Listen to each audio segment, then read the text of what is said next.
Hey guys, Michael here. Welcome back to another Top 5 Fridays. And as you can probably tell, we're not on my phone right now. Doing something a little special here because instead of looking at just 5 apps, we're looking at over 100.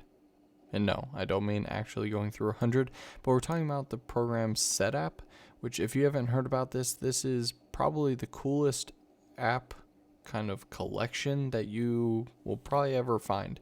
Setapp is essentially a subscription service where instead of buying all these apps individually, you may recognize some. Literally this entire list, some of them are anywhere from like dollar apps all the way up to a couple $100. But how they work is very simple. You pay $10 a month. They have a new business option that's coming. But under personal, what's nice is on the basic plan, you still get 2 computers because kind of like Adobe, they figure you have like a desktop and a laptop. So single sign in, but on 2 computers. But yeah, jumping back to the actual program, when you download it, this is what you get. The homepage is essentially a giant recommendation, new arrivals, recently updated, if anything had a new big design change. And then you can see the all apps or broken down into specific categories on the left-hand side. Now, if you ask me, this is kind of one of those programs that always sounds too good to be true, but it's really that simple. You pay the $10 a month for the single subscription and you get access to all this stuff. Now, on this Mac, this will show me what I have currently downloaded, and you can see that I'm using, 20 or so pretty often. And I've downloaded even more and just removed it.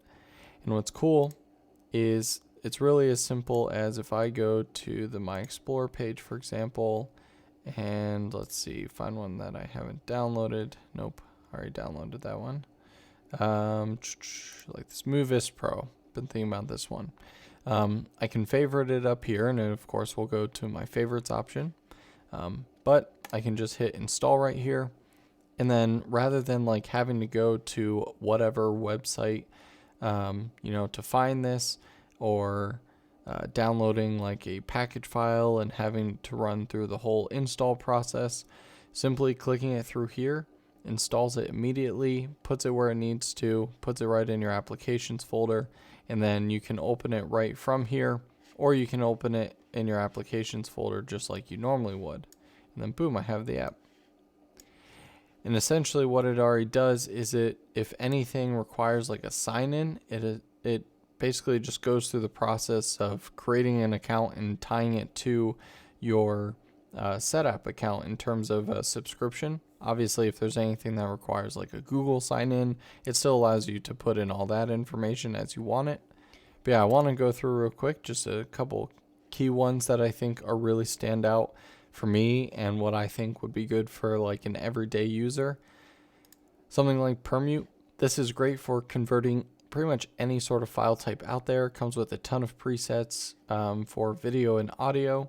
If you need to convert from like an MOV or the HEVIC or whatever it is that Apple's photo codec is to just like a JPEG, you can do it in bulk, and it's incredibly easy, beautifully designed, and very fast, which is always helpful. Bartender is one of my favorite because this basically keeps your little options up here very clean. So right now you can see I only have a set amount of ones up here that I have on purpose. So I have server stuff here, time trackers. Of course, this is what's recording.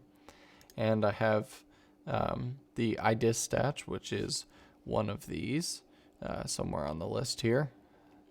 So this is normally a paid program, but for free in Setapp, so I can see all my computer statistics.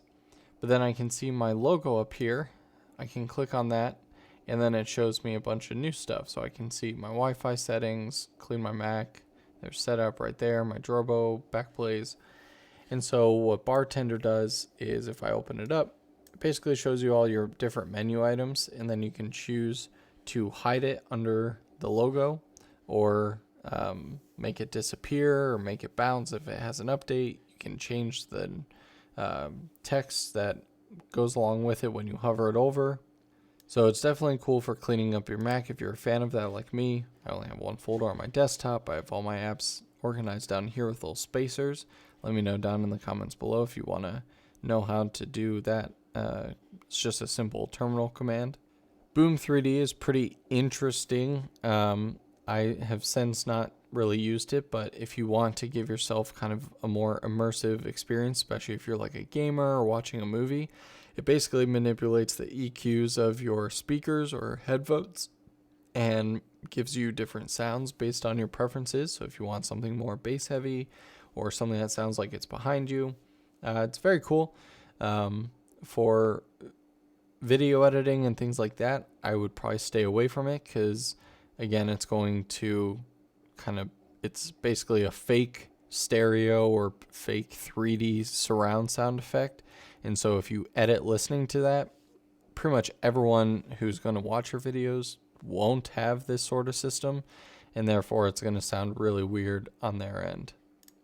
CapDough is great. This is where you can screen capture and record straight things from your Mac, but you can also edit and organize the footage within there. So you can basically, if you do a lot of screen captures like I do, then you can basically input and organize and edit all within one single app.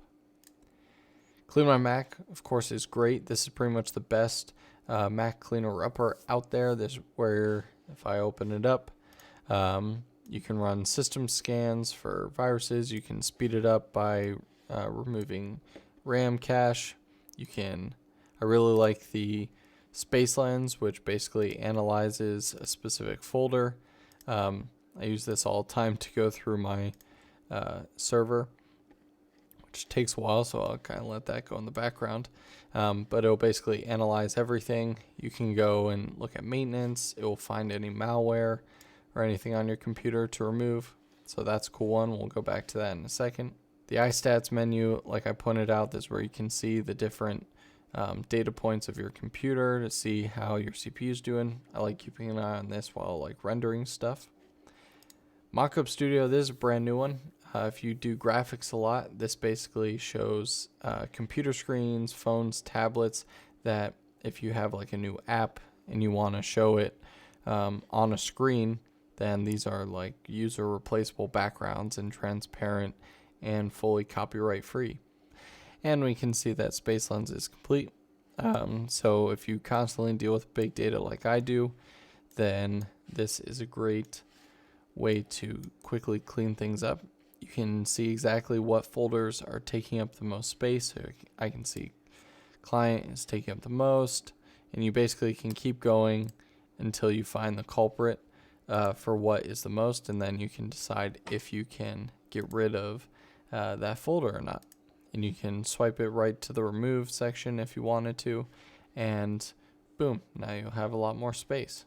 So a lot of these apps range from basic utilities all the way up to full-fledged programs that you can use. There's like data saving ones here where if you're on the go, maybe you're paired to your phone's data and you want to make sure that your computer isn't doing a ton of stuff in the background that's just wasting that.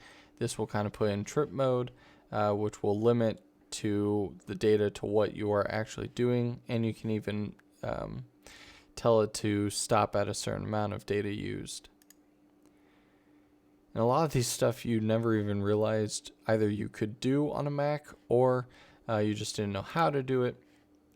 And these programs really help you out. And the fact that you get the full-fledged, all-featured, these aren't like trials or light versions. Everything's going to be the full version as if you paid whatever the regular price was. So, like I said, now that there are well over 100 apps in here, there's got to be at least probably $1,000 or so worth of apps in here. So definitely check out Setup in the description down below, and leave a comment on any apps I should check out on any platform in the comments.